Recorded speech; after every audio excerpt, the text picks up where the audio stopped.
नर्मदे हर नर्मदे हर नर्मदे नर्मदे हर. नर्मदे हर. आपण आपली ओळख करून द्या. माझं नाव अशोक शिंदे. मी राहायला चिंचवड गावामध्ये. माझं मूळ गाव लोणीगंध, नगर रोड वाघोलीच्या पुढे. आणि मी जॉबसाठी वाघोलीला जात असतो, रोज अपडाऊन करत असतो. आपल्याला नर्मदा परिक्रमा करायची इच्छा कशी निर्माण झाली? 2017 किंवा 18 साली मी आपलं इंटरनेटवर युट्यूबवर सहज पाहत असताना मला अण्णा महाराज बावस्करांचा, जे औरंगाबाद राहतात, त्यांचा एक युट्यूबला मला व्हिडिओ ऐकायला मिळाला, नर्मदा परिक्रमा अनुभव म्हणून. तर मी सहज उत्सुकतेपोटी तो बघितला, ऐकला तो. पण ते ऐकल्यानंतर फार विलक्षण वाटलं ते, की म्हटलं खरंच खूप छान आहे काहीतरी. तो पूर्ण भाग त्यांचा ऐकला आणि नंतर मग त्यांनी त्याच्या समुद्र पंचक्रोशी परिक्रमाबद्दल दिलेलं होतं. मग ती समुद्र पंचक्रोशी परिक्रमा कशी आहे, कोणती कोणती ठिकाणं लागतात, त्यावेळेला त्यांनी केली. त्यावेळेला जंगल होतं सगळं आणि त्या जंगलातनं जावं लागायचं. आणि त्यांनी ती अडवाणी केलेली पूर्ण, पायात चप्पल न घालता. पण ते अनुभव सगळे ऐकल्यानंतर की असं वाटलं ह्या माणसाने अडवाणी परिक्रमा केलेली आणि पायाची खालनं कातडी गेलेली आहे, फोड आलेले, आणि तरी तो माणूस चालत परिक्रमा करतोय, म्हणजे निश्चितच काहीतरी याच्यामध्ये असणार आहे. आणि ते पूर्ण सगळे अनुभव ऐकल्यानंतर त्यावेळेला मनात विचार आला की आपण हे करायचंय. अर्थात त्याच्याबद्दल थोडं अनभिज्ञ होतं. नर्मदा फक्त ही नदी आहे एवढंच माहिती होतं. ती मैया कशी, ती देवी साक्षात कशी, हे काही माहिती नव्हतं. आणि तो डोक्यात विचार होते. तो अनुभव ऐकल्यानंतर त्याच्याशी रिलेटेड दुसरे व्हिडिओ येतातच पुढे.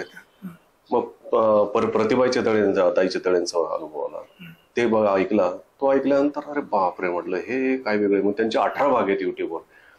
5-6 भाग ऐकले, 7 भाग ऐकले लागोपाठ, की पुढच्या भागाची उत्सुकता असेल, आता पुढं काय असणार. आणि मग ते सगळे भाग ऐकले आणि म्हटलं आता रात्र झाली होती, उशीर 11 वाजले होते, सकाळी ऑफिसला जायचं होतं. म्हटलं राहिलेले भाग उद्या आल्यानंतर 2 दिवसात सगळे भाग ते कम्प्लीट केले, ऐकलो. आणि म्हटलं आपण परिक्रमा करायची, पायी परिक्रमा करायची. पण त्यावेळेला कुठला विचार केला नाही, पायी कसं करणार, म्हणजे किती वेळ लागणार, म्हणजे एवढा आपल्याला वेळ मिळेल नाही मिळेल. पण एक उत्सुकता म्हणून डोक्यात तो विचार आला की चला पायी परिक्रमा करायची आपल्याला. आणि अनवाणी नाही पण कमीत कमी चप्पल घालून तरी आपण करू शकतो. आणि मग तो विचार आल्यानंतर म्हटलं ठीक आहे, ह्याच्यावर विचार केला. हळूहळू हळूहळू हळू नंतर विचार करायला की 4 महिने आपल्याला वेळ मिळणार नाही, 3 महिने नाही मिळणार, मग आपण परिक्रमा ही करू शकणार नाही. आपल्याला परिक्रमा करायला कमीत कमी अजून 4 ते 5 वर्ष थांबायला लागणार. इतक्या वेळ थांबायची तयारी पण नाही. हे सगळं ऐकल्यानंतर उत्सुकता असते ना, एकदम एक्साइटमेंट असते, काय करावं काय करावं. असं करता करता व्हॉट्सअपला एक ग्रुप तयार झाला होता, देवभूमी नर्मदा म्हणून, ठाण्यातल्या संजीव कोकड्यांचा. संजीव कोकड्यांचे थोडेसे काहीतरी अनुभव वगैरे कुठेतरी वाचला होता मी आणि त्यांना फोन केला होता. आणि ती थोडीशी जुजबी ओळख असल्यामुळे कधीतरी फोन व्हायचा. मग त्यांनी मला एक दिवशी फोन केला की तुम्हाला ह्या ग्रुपमध्ये ऍड करू का. म्हटलं चालेल करा म्हटलं. मग आनंद झाला, चला म्हटलं आपल्याला काहीतरी आता ऐकायला मिळणार याच्यातनं. आणि मग असंच त्यावेळेला कोरोनाचा पिरियड होता, एक 2-2.5 महिने तर सगळं बंदच होतं, म्हणजे मी घरीच होतो त्यावेळेला. आणि मग तो त्यावेळेला चांगला म्हणजे विरंगुळा पण झाला, सगळी माहिती पण मिळाली. आणि त्या ग्रुपमध्ये खरंच खूप चांगली लोक होते, सगळ्यांचे असे अनुभव ऐकायला मिळाले, वाचायला मिळाले. आणि हळूहळू हळूहळू प्रतिभाताई चितळे पण त्यात ऍड झाल्या. मग अजून मजा आली. मग अण्णा महाराज बावस्कर आले त्याच्यामध्ये, भालोदचे प्रतापराव महाराज आले. हे सगळे लोक आल्यानंतर त्यांचे अनुभव ऐकायचे, मग ती वेगळीच परवडी होती. पण त्या ग्रुपला जॉईन झाल्यानंतर मग हळूहळू त्याच ग्रुपला असं माहिती पडलं की उत्तर वाहिनी परिक्रमा ही 3 दिवसाची उत्तर वाहिनी परिक्रमा असते. ती कशी काय, उत्तर वाहिनी कशी वगैरे, त्याच्यातली सगळी माहिती मिळाली मला. आणि नंतर मी विचार करत होतो की आपल्याला हे 4 महिने तर जमणार नाही, चला हे 3 दिवसाची म्हटलं, 3 दिवसाची तरी आपण करू शकतो नक्कीच. खूप आनंद झाला, म्हटलं चला. मग त्या दिवसांची वाट पाहत राहिलो. पण 2022 येत आता, त्यावेळेला सगळे रिस्ट्रिक्शन होते, कोरोनाचे निर्बंध होते, कुठं जाता येत नव्हतं.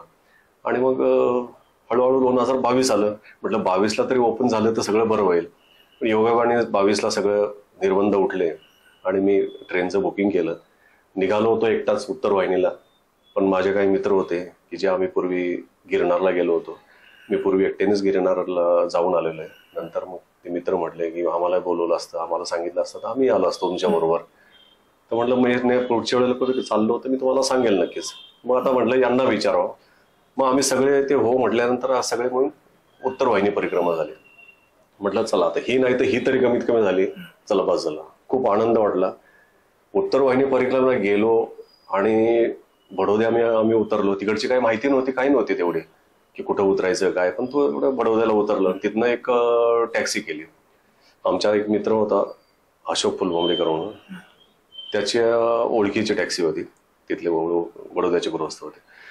त्यांनी आम्हाला तिथून बडोद्यापासून पिकअप केलं आणि मग पुढे नेलं. त्यांनी नेलं पहिल्यांदा नारेश्वरला. नारेश्वरमध्ये तिथं जायची पण उत्सुकता होती, कारण नारेश्वरमध्ये रंगावधूत महाराज आहे, त्यांची समाधी तिथं. त्यांच्याबद्दल ऐकलेलं होतं. दत्तबाबांनी त्यांनी लिहिलेली ती ऐकली होती. ती अगदी तोंडपाठ झालेली होती सगळं हे करून. त्यामुळे ते एक उत्सुकतेचं ठिकाण होतं, श्रद्धेचं ठिकाण होतं. तर त्यांनी पहिल्यांदा नारेश्वरला नेलं. पण नारेश्वरला गेल्यानंतर तिथं फक्त नारेश्वर म्हणजे त्यांचं समाधी मंदिर आहे एवढंच माहिती होतं. पाठीमागं नर्मदा मैया वाहती हे माहिती नव्हतं. आणि नर्मदा मैयाची एवढी उत्सुकता लागली होती की त्यावेळेला मला असं वाटायचं कमीत कमी आपण नाही कुठं जाता आलं ना की नर्मदा जिथनं वाहते तिथं जाऊन दर्शन तरी करून यायचं, तिला बघून यायचं. आता सगळ्या नद्या वाहतात आपण बघतो, पण तिला बघायची उत्सुकता की मैया कशी वाहते, कशी जाते, कशी दिसते, मैयाचं रूप कसं दिसतं, पात्र किती मोठं, हे सगळं बघायची उत्सुकता.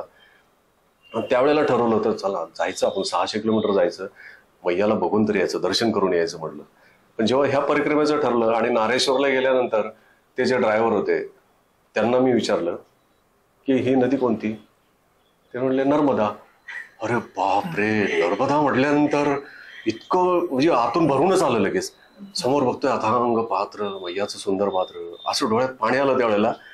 आणि पटकन घाटावरनं खाली गेलो. खाली गेलो, तिथं स्नान करायचं होतं मैयामध्ये. मग आम्ही सगळे स्नानाला गेलो. मी मैयाच्या जलमध्ये जायच्या अगोदर तिथं पूर्ण नतमस्तक झालो अक्षरशः. म्हणजे आपण डोकं ठेवून नतमस्तक होतं ना, तसं नतमस्तक झालो. त्यानंतर मी आतमध्ये गेलो. ती एक वेगळंच हे होतं. त्यावेळेला अंगावर शहारा आला होता मैया म्हटल्यानंतर. मग तिथं नारेश्वरचं दर्शन झाल्यानंतर आम्ही मग हळूहळू त्यांनी आम्हाला पुढे नेलं. त्यानंतर उत्तर वाहिनी झाली. उत्तर वाहिनी झाल्यानंतर मग असं वाटायला लागलं नाही आपण पूर्ण परिक्रमा केलीच पाहिजे.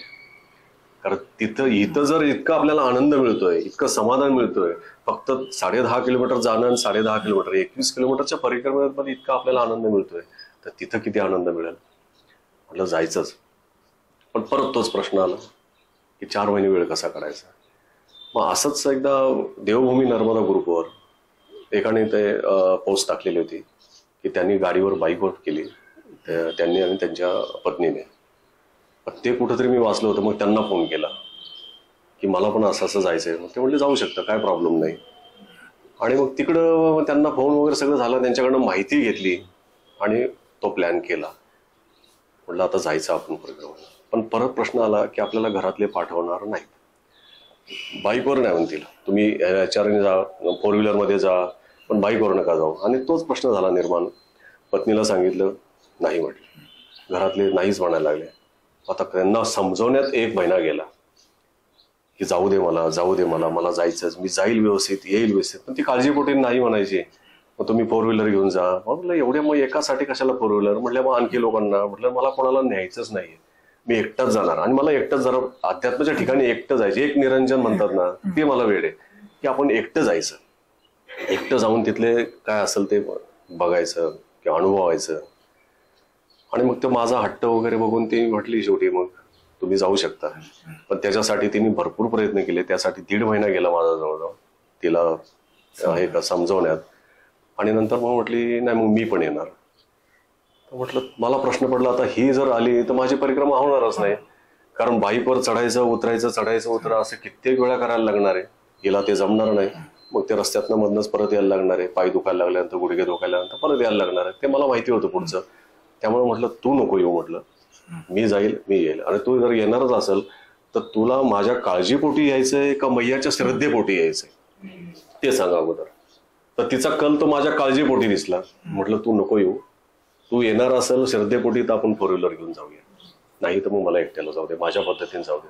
मला इतकं आत्म इच्छाशक्ती अशी आहे की मी जाऊ शकतो, मैया मला आणून सोडू शकते, ती माझ्याबरोबर आहे. मला हे सतत जाणवायचं मैया आपल्याबरोबर. कारण ते डोक्यात वेळच होतं आणि सारखं ते बघितलेलं होतं. युट्यूबला पण अनुभव ऐकायचं, ती एक्साइटमेंट होती. असं करून 9 जानेवारी सोमवार होता, 2023 जाण्याचा दिवस ठरला. त्याच्या अगोदर सगळी तयारी केली, थोडीशी माहिती घेतली, मित्रांना वगैरे सांगितलं, तर त्यांनी थोडं वेळात काढायला सुरुवात केली.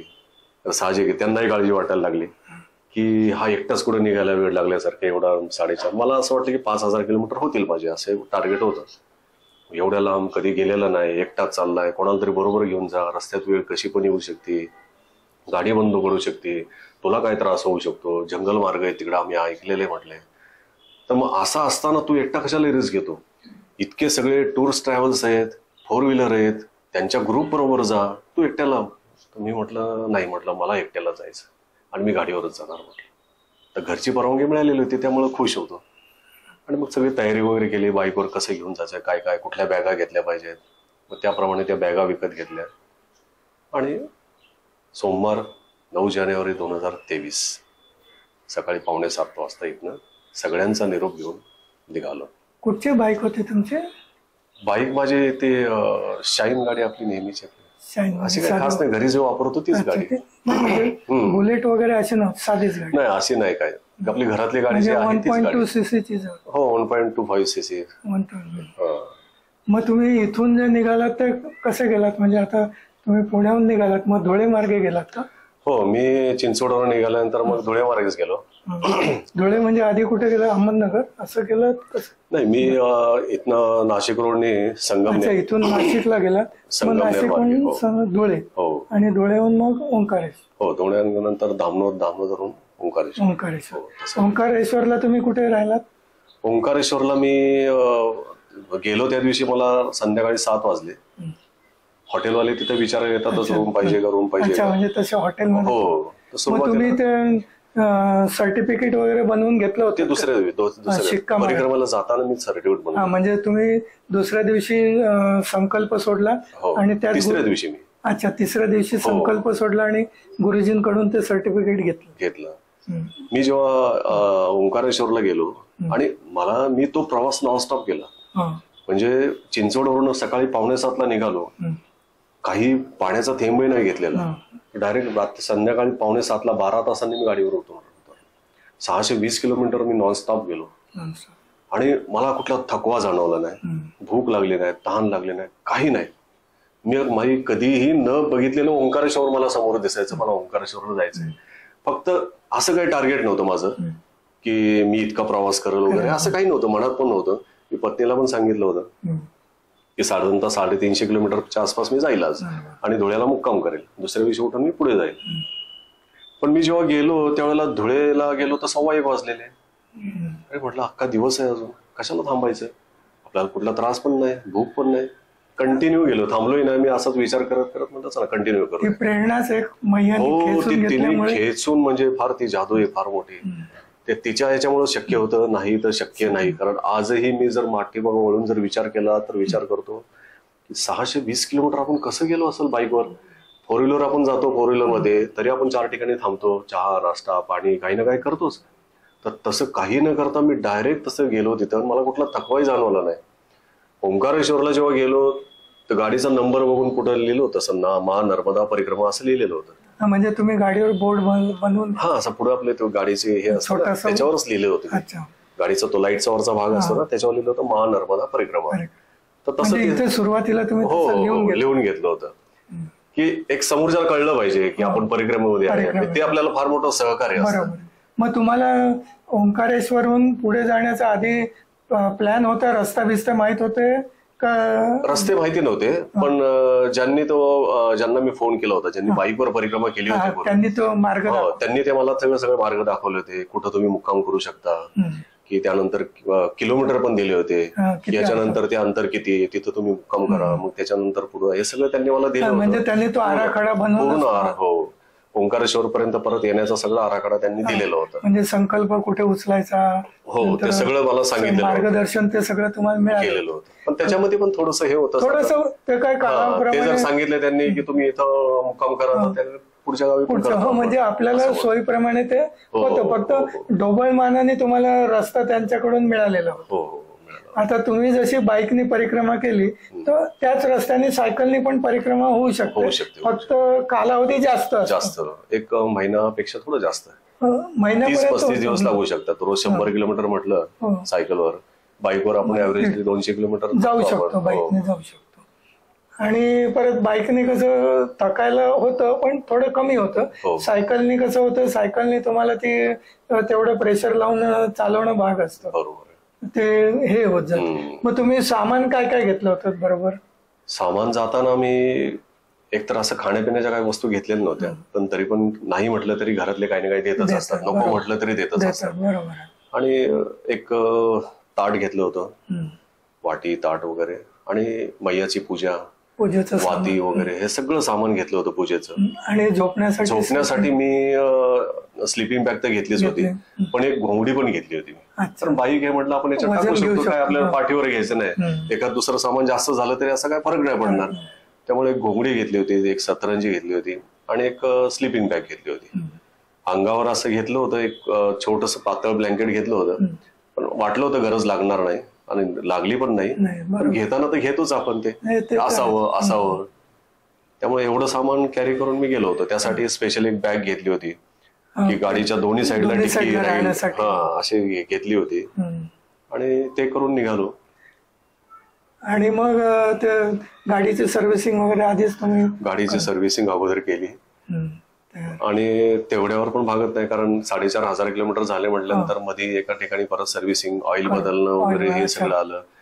जाताना थोडस मनामध्ये येतच, गाडी पंक्चर झाली आपली, हवा कमी झाली तर हवेचा पंप असावा, पंक्चरचं किट असावं, कारण आपल्या बरोबर कोणच नाही, आपल्याबरोबर आहे ती फक्त मैयाच आहे. बस असं वाटतं की काहीच होणार नाही, मैया आहे, काहीच होणार नाही. आणि झालंय तसं. सगळं घेतलं, जसा तो पंक्चरचा तो किट घेतला तसा तो जसा घरातनं नेला तसा घरी आणल्यानंतर काढला. त्याला हात लावायची, तो शोधायची पण वेळ पडली नाही. मग तुम्ही कपडे कुठचे घातले होते बाईकवर? म्हणजे बाईकचं नाही, इथनं जाताना मी, थंडी होती त्यावेळेला, खूप थंडी होती, तर तसेच चिंचवडला एवढी थंडी वाजत नव्हतं. पण जसं संगमनेरच्या जवळपास गेल्यानंतर प्रचंड थंडी वाजायला लागली, कारण शूज घातलेले होते, सॉक्स होते, हातामध्ये ग्लोव्ज होते, जर्किन घातलेलं होतं. या सगळ्या गोष्टी असतानाच, कारण माझी परिक्रमा नंतर सुरू होणार होती, 2 दिवसांनी सुरू होणार. आता मी बाईकवर चाललेलो होतो. प्रचंड त्यावेळेला तिथं त्या संगमेच्या तिथं अशी बोटा अशी हाताला कळा लागल्या अक्षरशः त्या ग्लोव्ज बद्दल. त्यावेळेला विचार केला, बाप रे, इथंच आता अशी परिस्थिती आहे, अजून तर पुढे जायचं. एमपी मध्ये आपल्यापेक्षा जास्त थंडी असते, आणि अमरकंटकला तर त्याहीपेक्षा जास्त असते. म्हटलं कसं व्हायचं आपलं? पण म्हटलं चला, मैयाने बोलवलंय ना, बघून घेईल ते, काही असेल, थंडी असू नाही तर काही असू दे म्हटलं, ती बघून घेईल, आणि पुढे गेलं तर अजून काहीतरी घेता येईल म्हटलं. पण झालं उलट, इथं जितकी थंडी वाजली पुढं अजिबात तसं काही वाटलंच नाही, काहीच वाटलं नाही. कारण थंडी तेवढं प्रमाणही कमी वाटलं मला, पण इथं जास्त वाटली थंडी. नाही, म्हणजे विचारायचं असं की हे एरवी पांढरा शर्ट आणि लुंगी असा ड्रेस कोड असतो, तर मग त्या ठिकाणी तुम्ही तसं पांढरा शर्ट वगैरे असं घातलं की बाईकचा ड्रेस असतो ना सेपरेट असा?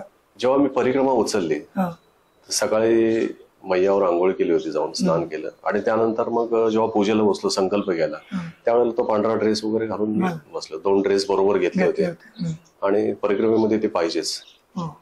कारण पांढरी वस्त्र असणं, श्वेत वस्त्र, हे परिक्रमावासी निशाणी.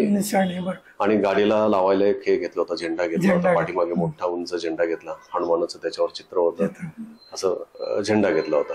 आणि पुढे ते परिक्रमा असं लिहिलेलं होतं, त्याच्यामुळे कोणालाही समजायचं की हा परिक्रमावासी गाडीवर परिक्रमा करतात म्हणून. त्यामुळं आपल्याला एक वेगळा रिस्पेक्ट मिळतो तिथं रस्त्याने जाता येतात. म्हणजे मग तुम्ही पांढरा शर्ट घालूनच बाईकवरून परिक्रमा? हो, पूर्ण परिक्रमा पांढऱ्या शर्टवरच केली. कारण हल्ली काय होतं, काही जण तो बाईकचा स्पेशल ड्रेस मिळतो ना, तशा टाईपचे घालतात, तर तुम्ही तो पांढरा ड्रेस, जो पांढरा ड्रेसच घालून, फक्त काल मर्यादा होती म्हणून तुम्ही बाईक वापरली, म्हणजे तुम्हाला खरी पायीच करायची होती, पण नोकरी, घरचे अडचणी, त्यामुळे तुम्ही कमीत कमी वेळात काही झालं तरी आपण आता जाऊन यावं, या उद्देशाने तुम्ही मग ती बाईक. मग बाईकने ओंकारेश्वरून निघाल्यानंतर तुम्ही पहिल्यांदा कुठे हॉल्ट केला? ओंकारेश्वरून निघाल्यानंतर, आता त्याच्या अगोदरच थोडं सांगतो मी. ओंकारेश्वरला मी संध्याकाळी 6:45 वाजता गेलो. तिथं गेल्यानंतर ते हॉटेलवाले विचारायला आले, रूम चाहिए. तर मला असं झालं होतं की मी बाईकवरनं उतरण आणि कधी मैयाचं दर्शन घेईल. पण तिथं कुठून मैया वाहते वगैरे हे काहीच माहिती नव्हतं. आणि मग मी त्यांना म्हटलं, त्यांनी ती बाईक बघितली, अरे परिक्रमा कर रे, हा पुढे लिहिलं होता बोर्ड. मग ती बाकीचे कहाँ से आहे, नंबर बघितला, महाराष्ट्राचा आहे, कितने लोक आहे, अकेला हो म्हटलं की सगळीकडे त्यांना इतकं आश्चर्य वाटायचं की एकटा माणूस कसं काय येऊ शकतो बाईकवर, ऍटलिस्ट कोणतरी एक तरी पाहिजेच. तसं म्हणलं आम्ही आतापर्यंत बघितलंच नाही की बाईकवर एकटा माणूस परिक्रमा करतोय. कारण सायकल म्हटलं तरी 2 जण असतात, 2 सायकली असतात. तर म्हटलं मी एकटाच आलेलो आहे. तर म्हटलं रूम चाहिए का वगैरे. मग बरेचसे लोक गोळा झाले माझ्या भोवती. त्यांनी विचारायला सुरू, अरे कैसा डेअरिंग किया, आपके साथ कोई नाही आहे. तर मी म्हटलं मेरे साथ मैया आहे. तर मैया आहे त्यांना त्याचं काय वाटत नसायचं, कारण म्हणतात ना कधी पिकतं तिथं विकत नाही, असंही असू शकतं. ते मैया म्हटलं की माझ्याकडे बघून हसायला लागले, अरे मैया तो सबके साथ है. म्हटलं हा सबके साथ है, मेरे भी साथ है, बाकी किसी की जरूरत नहीं है ऐसा. तर म्हटले रूम चाहिए. म्हटलं रूम चाहिए मुझे, लेकिन मला पहिले हे सांगा की मैया कुठे आहे, मैया कुठून वाहते. त्यांना एवढं अति आश्चर्य वाटायचं, हे काय विचारतात मैया कुठे आहे. मला म्हटलं इथे इधर गाडी लगाओ और यहाँ से नीचे जाओ, गोमुख घाट आहे, 50-60 सीडी आहे, जाओ यहाँ से. गाडी लावली, अंधार पडलेला होता, तिकडे अंधार लवकर पडतो हिवाळ्यामध्ये. पटकन गाडी लावली, पटपटकन खाली गेलो. जेव्हा मैयाचं पात्र चमकलं पाणी, तेव्हा म्हणजे अक्षरशः डोळ्यात पाणी आलं. चला म्हटलं आपण पोहोचलो, मैयाने इथपर्यंत आणलं म्हटलं. आणि मैयाचं पहिलं जल घेतलं, दर्शन घेतलं, जल घेतलं, थोडं शांत वाटायला लागलं, इतकं समाधान वाटायला लागलं. चला दिवसभर काय खाल्लेलं नव्हतं, पाणी सुद्धा घेतलेलं नव्हतं, पहिल्यांदा मैयाचं जल घेतलं. आणि रात्री मग 10-10:30 वाजता म्हणजे त्यांच्याकडनं रूम घेतली मी, आणि मग 10-10:30 वाजता रात्री जेवण केलं. तर दुसऱ्या दिवशी होती अंगारकी चतुर्थी, उपवास होता. दुसऱ्या दिवशी मग घाटावर गेलो, गोमुख घाटावर. तिथं स्नान वगैरे केलं आणि मानदाता परिक्रमा केली पहिले. म्हटलं ती करूया. आणि मग बुधवारी तिसऱ्या दिवशी म्हटलं आपण परिक्रमा उचलायची. दुसऱ्या दिवशी मानदाता परिक्रमा केली, दर्शन घेतलं ओंकारेश्वरचा, पूर्ण मानदाता परिक्रमा केली. आणि एक 4 वाजता वगैरे रूमवर आलं असून थोडं निवांत झालं, थोडा आराम केला. आणि मग बुधवारी सकाळी पहाटे उठून लवकर मैयावर स्नान करून संकल्प विधी वगैरे ते सगळे घेतलं. माझ्याबरोबर त्यावेळेला खेडचे पण लोक होते, बरेचसे आलेले. सगळ्यांनी आम्ही संकल्प घेतला. त्यांची 4 व्हीलर होती, मग मी गाडीवर होतो. त्यांनी मला विचारलं तुम्ही कसे जाणार आहे. म्हटलं मग गाडीवर. म्हटलं त्यांना आश्चर्य वाटायला लागलं. नाही म्हटलं मी गाडीवरच चाललोय, म्हटलं एकटाच आहे. आणि संकल्प घेऊन निघालो. मग पंडितजींनी सांगितलं होतं इथून पुढे गेल्यानंतर तुम्हाला ते हे लागेल, मंगलदास म्हणतात त्यांचा आश्रम लागेल, तिथून तुम्ही हे घेऊ, सर्टिफिकेट घ्या, प्रमाणपत्र बनवून घ्या, त्यांना भेटा आणि मग पुढे जा. मग त्याप्रमाणे मी त्यांच्याकडे गेलो. त्याच्या अगोदर गाडीला मग झेंडा लावला तिथं आणि मी त्यांच्याकडे गेलो. तिथे गेल्यानंतर त्यांनी विचारलं की तुम्ही परिक्रमा करताय, कुठून आलात, कसे आलात, मग तुम्हाला प्रेरणा कशी झाली वगैरे काय. मी चितळे मैयांचं नाव सांगितलं. म्हणलं आमच्या महाराष्ट्रात चितळे मैया आहे. जेवढी काही लोक येतात त्यातले 90% लोक चितळे मैयांची प्रेरणा आहे. म्हटलं ही आता गर्दी दिसती, मला असं वाटतं बहुतेक त्यांचीच प्रेरणेने आहे. मग त्यांनी ते सर्टिफिकेट वगैरे दिलं, सगळं झालं. 10:30-11 झाले असतील. मला म्हणले आप यहाँ से कहाँ जाओगे. मतलब यहाँ से अभी सनावद करके आगे जो रास्ता है उधर जाऊंगा. त्या दिवशी तिथं कन्या भोजन होतं. तर म्हटले भोजन पाके जाओ, भोजन प्रसादी पाके जाओ. मग थोड्या वेळ थांबलो तिथं, जेवण वगैरे तिथं केलं, भोजन घेतलं आणि मग पुढे निघालो. मग सनावदला जाऊन ते प्रमाणपत्र लॅमिनेशन केलं.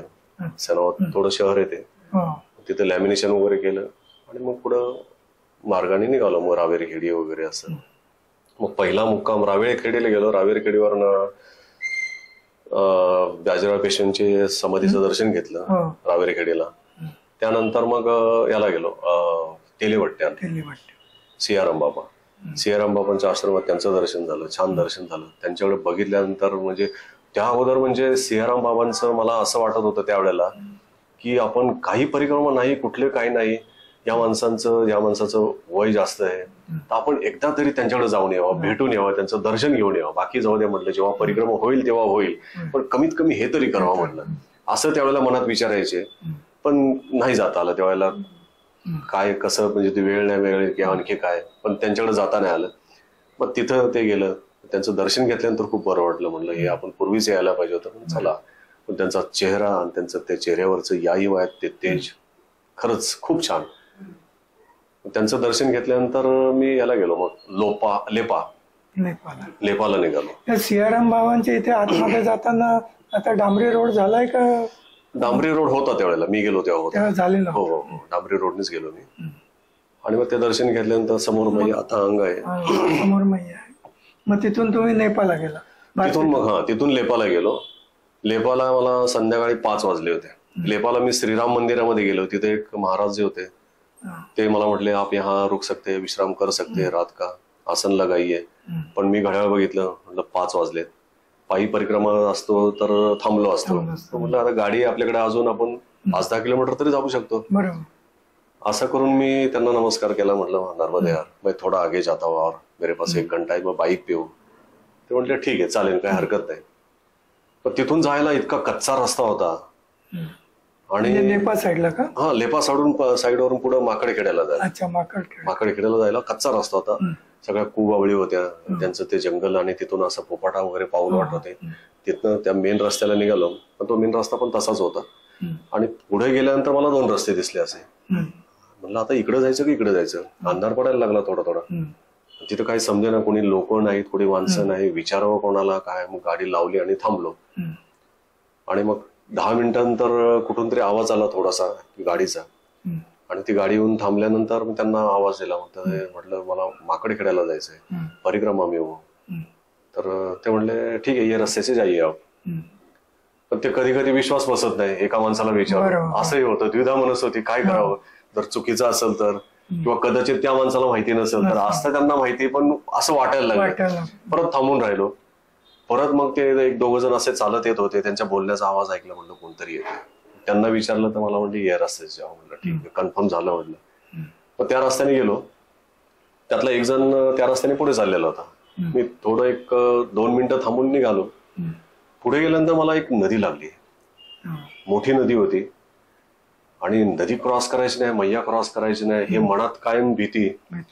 अरे बापरे, म्हटलं इथं मोठी नदी म्हटलं मैयाच आहे म्हटलं, आणि आपल्याला क्रॉस करायचं नाही, इथून जायचं कसं. आणि नदी दिसली की छातीमध्ये रस होता, मैया आहे का. पण नंतर लक्षात आलं की जिथं मैया वाहते तिथं बोर्ड लावलेले आहेत, नर्मदा नदी. बाकी इतर ठिकाणी कुठेही बोर्ड नाही. हे नंतर सरावाने लक्षात आलं. ती सुरुवात होती माझी त्यावेळेला. मग तिथं मी नदी बघितल्यानंतर थांबलो. अरे बापरे, ज्या माणसाने मला सांगितलंय की तुम्ही या इकडं या रस्त्याने जा, तो चाललाय पुढे. त्यांनी सहज पाठीमागे वळून बघितलं तर मी थांबलेलोच होतो.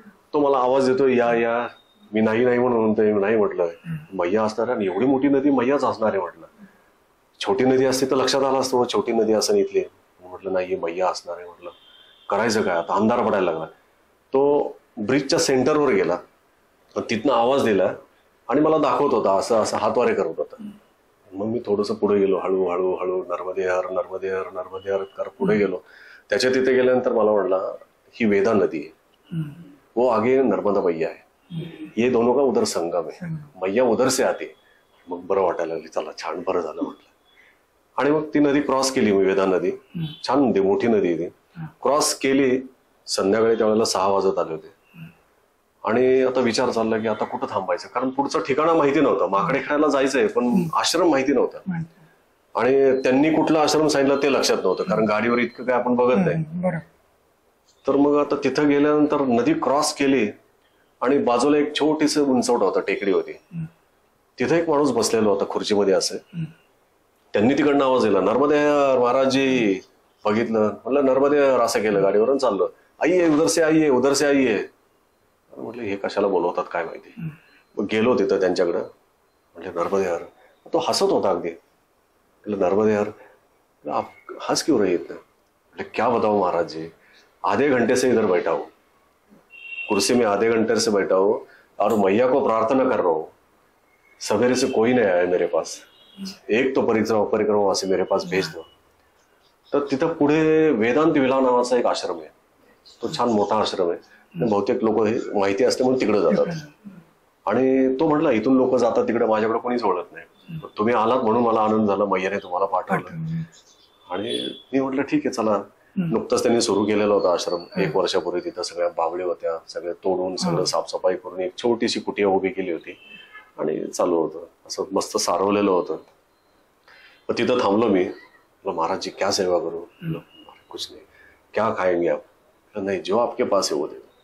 बोले सवेरे की दोपहर की 4-5 रोटी मेरे पास. हाँ चलेगी कोई बात नाही. सब्जी क्या बनवू, जो आपकी मर्जी. पण त्यांनी कुठली तरी ती भाजी वगैरे बनवली आणि डाळ भात असं बनवलं. त्यांची मिसेस ती कुठेतरी गेलेली होती, बाहेर गेलेली होती, त्यामुळे ते एकटेच होते. म्हणजे आज अकेला हूं यहाँ पे, तो हम दोन्ही इधर विश्राम करेंगे. म्हटलं चालेल.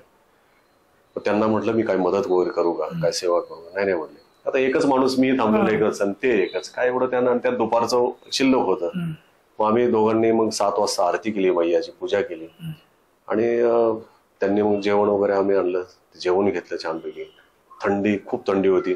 2 नदींचा संगम, त्यामुळं खूप थंडी वाजत होती आणि ते सगळं ओपन, सगळा परिसर ओपन, फक्त एक अशी झोपडी टाकलेली. तर मला म्हटलं इथं आपण झोपूया. म्हटलं हो चालेल. मग त्यांनी मला ब्लँकेट हे सगळं काही दिलं.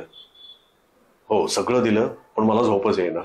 कारण थंडी, तेवढं देऊनही थंडी वाजत होते. कारण बाजूलाच नदी, पुढे नदी मैया. ती रात्र मी कशी तरी काढली तिथं, पण छान वाटलं. दुसऱ्या दिवशी सकाळी उठल्यानंतर ते माझ्या अगोदर आंघोळ करून आले. समोर ती टाकी होती, त्या टाकीतलं पाणी रात्रभर इतकं थंड झालेलं पाणी, आणि त्यांनी माझ्या अगोदर आंघोळ केली. आणि मी नंतर उठल्यानंतर बघितलं, म्हटलं महाराज आप स्नान हो गया, किधर करणे का, इधर इधर टंकी आहे. अरे बापरे म्हटलं. कारण आपण गावाकडे ते समजू शकतो, गावाकडे कधी कधी इतकं गार पाणी असतं टाकीतलं. म्हटलं ठीक आहे चलो. गेलो तिथं, नर्मदे हर नर्मदे हर नर्मदे हर करत गेलो. सकाळी सकाळी त्या पाणी सोडलं, हात लावला. अरे बापरे म्हटलं खूप मस्त, खूप थंड पाणी आहे. म्हटलं काही हरकत नाही चला. आणि नर्मदे हर करत असत नर्मदे हर तोंडाने चालू आहे. आणि मग असा अंगावर घेतला आणि नर्मदे हर तोंडातनं बंदच झालं. बोबडीच वळायला लागली त्या गार पाण्याने. बापरे, असा अंगावर काटा आला. पटपट पटपट पटपट घेतल्यानंतर मग त्या शरीराला थोडी त्याची सवय झाली. मग कशी तरी आंघोळ केली छानपैकी. आणि मग त्यांनी बालभोग म्हणतो आपण, तो बालभोग दिला. आणि त्यांना नर्मदे करून मला वाटतं 8 वाजता काहीतरी तिथं मी निघालो असेल. आणि मी गाडीवर असायचो, त्याच्यामुळे सकाळी निघायची एवढी काही मला इतकी घाई नसायची. पायी परिक्रमा असे लवकर निघतात, 6 वाजता निघतात, काही 5ला पण निघणार आहे. मला काही घाई नसायची. 200 किलोमीटर आपलं टार्गेट पूर्ण करायचं हे असायचं. तिथनं निघालो मी. आणि तेवढ्यात त्यांच्याकडे एक माणूस आला. त्यांनी ओळख करून दिली.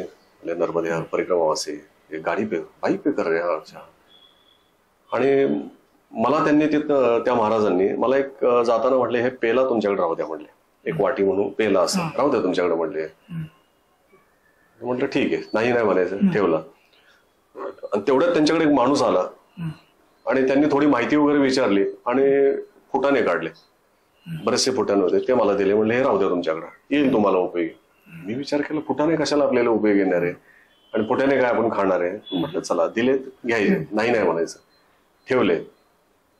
पण त्या फुटाण्याचा उपयोग मला पूर्ण परिक्रमा संपेपर्यंत झाला. हो, कारण रोज संध्याकाळी सकाळी आरती केल्यानंतर प्रसादाला माझ्याकडे काहीच नव्हतं. मी विसरलो असं म्हणा किंवा माझ्या लक्षात आलं नाही काही, पण मैयासाठी प्रसाद नंतर वाटायचा हे मी काही घेतलेलंच नव्हतं. तेच फुटाणे मी 17 दिवस मला पुरले ते फुटाणे. तेव्हा लक्षात आलं की आपल्याला लागत नव्हतं, पण तरी यांनी दिले. आणि निघायच्या वेळेला ते आले अगदी की हे राहू द्या तुम्हाला. मी म्हटलं पण हे नाही चाहिए मुझे. नाही म्हटले तुम्हाला लागेल, रस्त्यात तुम्हाला लागेल, उपयोगी येतील. आणि ते महाराज पण म्हणते रख दो महाराजजी, रख दो, मैया का प्रश्न. म्हटलं ठीक आहे चलो. तर त्या फुटाण्याची गंमत अशी झाली. मग त्यानंतर मग माकडखेड्याला गेलो. पुढे एक छान तिथं वेदा आणि नर्मदा संगमावर एक मंदिर आहे, छोटं छान आहे, पुरातन मंदिर आहे. त्या मंदिराचं नाव नाही लक्षात, पण त्या महाराजांनी सांगितलं तुम्ही आता इथून डायरेक्ट जाऊ नका, त्या मंदिराकडे जा, त्या मंदिराचं दर्शन घ्या, फार पुरातन मंदिर आहे. तिथं दर्शन घेऊन मग मी निघालो. रस्त्याने लोक चहा वगैरे विचारतात, मी चहा घेत नाही, पण त्यावेळेला मी सगळीकडे चहा घेतला. मला चहाचा त्रास होतो. मी घरी जरी म्हणजे नाहीच म्हटलं तरी चालेल, वर्ष नाही म्हटलं तरी चालेल, पण कधीतरी घ्यायचं म्हटलं तरी त्रास होतो चहाचा. पण त्या पूर्ण परिक्रमे मी कधी कोणाला नाही म्हटलं नाही, चहा नको म्हणून. नाही म्हणायचं नाही म्हटलं, घ्यायचा. मला कुठं त्रास नाही झाला कसला चहाचा आणि कुठलं काही नाही. तिथून मग ह्याला गेलो. मग माकडखेड्यावरून मी त्या रोडने शालिवाहन ते एक लागलं, म्हणजे महेश्वरची अपोजिट बाजू मध्ये मैया. नाही, शालिवान तर हा बरोबर ऑपोजिटला. हो, ऑपोजिटला दक्षिण तटावर शालिवाहन. शालिवान. हा, कारण समोर मला महेश्वर दिसत होतं, घाट दिसत होतं. बरोबर, शालिवान. हा, मग शालिवाहनला गेलो मी. म्हणजे दुसऱ्या दिवशी तुम्ही शालिवानला गेला? हा, दुसऱ्या दिवशी मी शालिवाहनला गेलो. पहिला मुक्काम माझा तिथं झाला, तिथं माकडखेडा श्रीरामकुटी म्हणून. आता बरंचसं डेव्हलप झालंय तिथं. तिथे महाराजांचा फोन आला होता, परत कधी आले तर या. आता 50 लोगों की अभी रहने की व्यवस्था की है मैंने. हा, खूप छान झाले. त्यांच्या पण 2 परिक्रमा झालेल्या आहेत, म्हणजे अगदी जोडीने त्यांनी परिक्रमा केलेल्या आहेत. आणि आता म्हटले मग परिक्रमा करण्यापेक्षा परिक्रमावासींची सेवा करूया, म्हणून मग गावाच्या बाहेर म्हटले मी आश्रम टाकलाय. आता सुरुवात आहे, बघू आता मैया कशी करून घेते वगैरे बघू म्हटले. तर त्याप्रमाणे ते झालं सगळं. मग शालिवाहनला गेलो. शालिवाहनला सकाळी मी 11 वाजताच्या आसपास काहीतरी शालिवाहनला होतो. हो, शालिवाहनचं तिथं दर्शन वगैरे सगळं झालं, मैयाचं दर्शन झालं. आणि तिथं ते महाराज म्हणले भोजन प्रसाद दिलेलो, हो पाके जाओ. मग तिथं ते मराठी बोलणार होते महाराज. त्यांच्या लक्षात आलं, गाडीचा नंबर बघितला, मराठी बोलायला सुरुवात केली. जेवण त्यांनी नुकतंच झालेलं होतं, बनवलेलं होतं, छान जेवण होतं. म्हणले बाजरीची भाकरी खाणार का तुम्ही? म्हटलं हो खाणार. म्हटलं बाजरीची भाकरी, वाटाण्याची भाजी, डाळ आणि भात, असं छान जेवण होतं. सकाळी सकाळी जेवण झालं. आणि मग तिथून मी खलघाट वगैरे त्या साईडने ठिकरी मार्गे निघालो. फक्त मला परत मी त्या रोडला आलो, धुळ्यावरून जो येतो ना आपण धामणोदकडे, त्या हायवेला परत येऊन टच झालो तिथं. तर ते माझ्या लक्षात नाही, माझ्याकडे मॅप नव्हता, काय नव्हतं. मी असंच विचारायचं जायचो. तर मी राईटला टर्न केलं, थोडंसं पुढे गेलं तर म्हटलं इथं मैया आहे म्हटलं. कारण तो जाताना मला पूल लागलेला होता, नर्मदा नदी दिलेलं होतं. आणि तेवढ्यात मी टर्न केला, मैया पुढे होती, माझ्या लक्षात पण आलं. आणि तिथं बाजूला एक हातगाडी होती, तिथे बाई बसलेली होती. तिने सांगितलं महाराजजी नर्मदे हर. घाईत एकदम नर्मदे हर. म्हटलं नर्मदे महाराज माताजी. ते म्हणले आप परिक्रमा में? हा, या इधर मत जाओ, मैया आहे आगे. म्हटलं तर अगोदर बघितलेलं होतं. म्हटलं हा धन्यवाद, नर्मदे हर. तिथून गाडी टर्न केली. अभी रास्ता कौन सा है मुझे जाने के लिए? मैं बाइक से जा रहा हूँ. तो म्हटले परिक्रमा से पैदल तो इधर से ही जाते हैं किनारे से, आपको उधर से ठिकरी होके जाना पड़ेगा. ठीक आहे, गाडी वळवली. मग त्या ठिकरीवरनं मग असं विचारत ठिकरीवरनं राईट टर्न केला. आणि मग पुढं बडवानी साईडला निघालो. बडवानी ते 52 गजा बडवानी त्या साईडला निघालो. पण बडवानीला म्हणला होतं मी 4 वाजता का काहीतरी होतो, 4 वाजता 3:30-4 ला होतो. मध्ये आधी कुठं काही थांबण्यासारखं काही नव्हतं. तीर्थक्षेत्री काही मला काही सांगितले नव्हते, मलाही माहिती नव्हती. त्यामुळे बडवानीवरनं मी डायरेक्ट ह्याला गेलो, शहादा, प्रकाशा आणि तळोदाच नंदुरबार तिकडे गेलो. नंदुरबारला ह्याला तळोद्याला मी संध्याकाळी 6च्या आसपास इथं होतो. आणि 6 वाजले म्हटल्यानंतर आता काय हे नाही करायचं, म्हटलं आपल्याला पुढं जायचं नाही, कारण अंधार पडला होता, कुठंतरी मुक्काम केला पाहिजे. पण तळोद्याला पुढं मी गेलो आणि मला तिथं 2 रस्ते दिसले. तो होता एक शहरात जाणारा आणि एक बायपास होता. ते तेव्हा तिथं लक्षात आलं नाही, पहिल्यांदाच गेलेलो. 2 रस्ते दिसल्यानंतर मी लगेच थांबलो. म्हटलं आता इकडे जायचं का इकडे जायचं, ते कोणाला तर विचारूया. पाठीमागने एक बाईक स्वारा आलेलाच होता. ते आले, ते मागणं बघत होते, एक झेंडा हे काहीतरी वेगळं दिसतंय. मग मी थांबल्यानंतर ते लगेच क्रॉस केले, मला थांबले तिथं. आणि पुढे येऊन बघितलं नर्मदा परिक्रमा. मला म्हटलं तुम्ही कुठून आला? म्हटलं पुण्यातनं. परिक्रमा करत आहे का? म्हटलं हो. म्हटलं मग आता कुठं चाललात? म्हटलं आता कुठं मुक्कामाचं ठिकाण बघतो म्हटलं आता, कारण आता पुढचा मार्ग आहे हा. मला समजेना म्हटलं रस्ता हा रस्ता आहे की हा रस्ता आहे. ते म्हणले तुम्हाला या रस्त्याने जायचंय, पण आत्ता जाऊ नका, आता 6 वाजलेत, अंधार पडलेला आहे. याच्या पुढं ते डेडिया पाडा वगैरे असं हे सगळं जंगलाचा भाग आहे. तर संध्याकाळची वाहतूक पण कमी असते, वर्दळ कमी झालेली असते, तर तुम्ही जाऊ नका, तर तुम्ही इथं कुठेतरी मुक्काम करा. म्हटलं मग आता इथं मुक्काम कुठं आहे का? म्हटलं आश्रम वगैरे. म्हटलं आश्रम तर नाहीये इथं. म्हटलं एखादं मंदिर वगैरे असं असेल तरी चालेल मला. म्हटलं मंदिर तर ठीक आहे. लगेच फोन काढला त्यांनी आणि फोन केला कुठे, आणि 2 मिनिटात मला म्हटले चला माझ्या पाठीमागे. मग त्यांच्या पाठीमागे गेलो. एक पेट्रोल पंपाच्या बाजूने त्यांनी आतल्या साईडला नेलं. एक निर्जन ठिकाण होतं आणि तिथं शिव मंदिर होतं, अगदी प्राचीन शिव मंदिर, फार प्राचीन. म्हणजे त्याचा एरिया पण ती जागा भरपूर मोठी होती आणि खूप झाडं वगैरे, जुनी झाडं, खूप जुनी, पक्ष्यांचा किलबिलाट वगैरे हे सगळं त्याच्यावरून लक्षात होतं की हे जुनं मंदिर आहे फार. आणि त्या मंदिराच्या 4-5 रूम होत्या. पण ते रूम बरेच दिवस उघडलेले नसल्यामुळे तर मला म्हटले तुम्ही या मंदिरात राहा, या मंदिरातला पुजारी पण आहे तिथं झोपतात म्हणले, तर त्यांच्या बाजूला तुम्ही हा नंदीच्या बाजूला हे झोपती, एका बाजूला तुम्ही झोपा. मी म्हटलं चालेल, म्हटलं आपल्याला काय कुठेतरी मुक्कामाशी आपल्याला काय हेच पाहिजे तेच पाहिजे असं काही नाहीये. आणि मग तिथं मी झोपलो. तर त्याच्या अगोदर त्यांनी मला म्हटलं तुम्ही फ्रेश व्हा, पुजारी आहे तिथं, आम्ही आलोच तोपर्यंत. ठीक आहे म्हटलं. फ्रेश झालो मी आणि बसलोच होतो तिथं, बाकड्यावर बसलो होतो. बाकी लोक दर्शनाला येत होते. ते म्हणले हे सगळे दर्शन वगैरे सगळे बंद झालं, पुजारीने मला सांगितलं की मग आपण इथं झोपूया. चालेल. साधारणतः त्यात 9 वाजणार होते. तोपर्यंत ते मी बाकड्यावर बसून राहिलो. 7, 7:30ला ते आले परत. त्यांच्याबरोबर आणखी 3-4 लोक होते. ते सगळ्यांना घेऊन आले आणि येताना मग माझ्यासाठी डबा आणले, गरम गरम जेवण म्हणून आणलं होतं आणि 2 बिस्लरीच्या बाटल्या वगैरे हे सगळं घेऊनच आले. मला प्रश्नच पडला होता की आता जेवणाचं काय करायचं, मागायचं तर नाही कोणाला, परिक्रमेचा नियम कोणाला मागायचं नाही, कोणी दिलं तर नाही म्हणायचं नाही, तर ह्या गोष्टी म्हणलं आपण पाळायच्या. तर गप्प बसलो होतं तेवढ्यात ते घेऊनच आले सगळे. हातात दिलं म्हणजे हे जेवण घ्या तुम्ही आणि जेवण करून घ्या, हे 2 पाण्याच्या बाटल्या आहेत. आणि मग ते बाकीचे लोक त्यांच्याबरोबर आले, ते जरा चौकशी करायला लागले, तुम्ही कसं काय एकटेच कसं काय, कोणाला तर बरोबर तरी घेऊन यायचं, एवढा मोठा प्रवास आहे.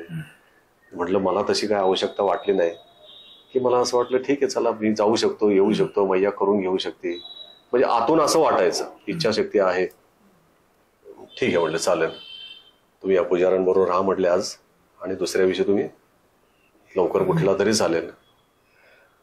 तिथंही तीच परिस्थिती होती. ते पाणी इतकं थंड होतं आणि पहिल्या दिवशीचा अनुभव घेतला होता, पोगडी वळली होती माझी अक्षरशः पाण्याने. तर मी विचार केला आपण उठू लवकर आणि लवकर निघायचं इथनं, आणि रस्त्यात कुठेतरी आंघोळीला जागा दिसली तर तिथं करायची आंघोळ. तसं त्याप्रमाणे मी केलं. मग सकाळी लवकर उठलो आणि तिथनं निघालो, फ्रेश होऊन निघालो. आणि रस्त्यात गाडीचा स्पीड थोडा कमीच होता, कारण बघत जायचं होतं कुठं दिसते का जागा. 8 वाजता मला एका ठिकाणी शेतामध्ये एक विहीर होती, रस्त्याच्या कडेला शेती आणि शेतामध्ये अशी विहीर होती. आणि त्या विहिरीच्या कडेला पूर्वी ते जनावरांना पाणी पाजण्यासाठी वगैरे असा हाळ असतो चौकोनी दगडाचा, ती एक टाकी होती तिथं. म्हटलं ही जागा योग्य म्हणलं. मग गाडी तिथं लावली मी. थोडंसं जरा ऊनही पडलेलं होतं आणि मग तिथं त्या विहिरीवर आंघोळ केली तिथं.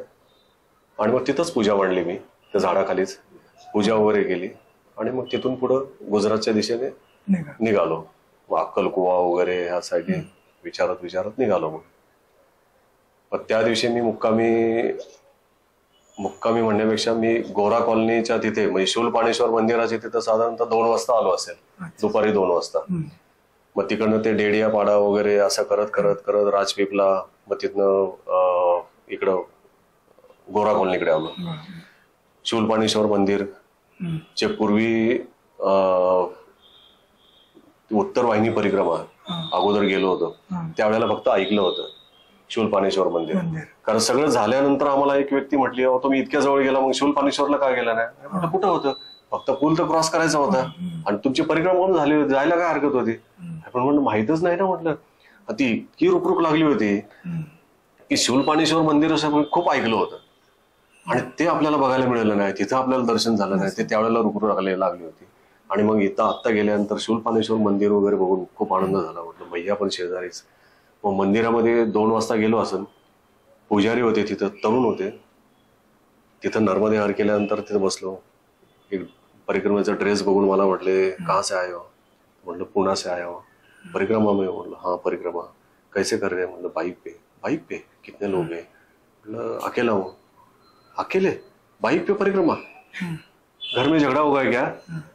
मतलब झगड़ा तो नहीं हुआ, तो घर वाले ने भेजा कैसे आपको. मतलब लिया परमिशन, खुशी परमिशन दिया. मतलब हाँ दिया. आणि मग म्हटलं ठीक आहे कुछ भोजन प्रसादी. तर मी काही खाल्लेलं नव्हतं. ते म्हणले फळं वगैरे देऊ का. म्हटलं काही नको म्हटलं. म्हणले मग इथं समोर एक आश्रम आहे, भारतीय आश्रम का काहीतरी सांगितलं, मैयाच्या किनारीच आहे, रस्त्याच्या बाजूलाच आहे, तिथं तुम्ही आज विश्राम करा म्हटले. पण मी म्हटलं 2:30 वाजले, तर 2:30 वाजता कुठं आपण इथं वेळ वाया घालवायचं. म्हटलं आपल्याला पण एक टार्गेट आहे म्हटलं शेवटी. आणि नंतर मग विचार केला, म्हटलं नाही, म्हटलं महाराज जी नर्मदे यार मैं आगे निकलता हूँ, अभी 2:30 बज गए, मैं और भी जा सकता हूँ, कम 100 किलोमीटर आगे जा सकता हूँ. तर नर्मदे ते म्हणले जैसे आपकी इच्छा नर्मदे यार. निघालो मग तिथनं.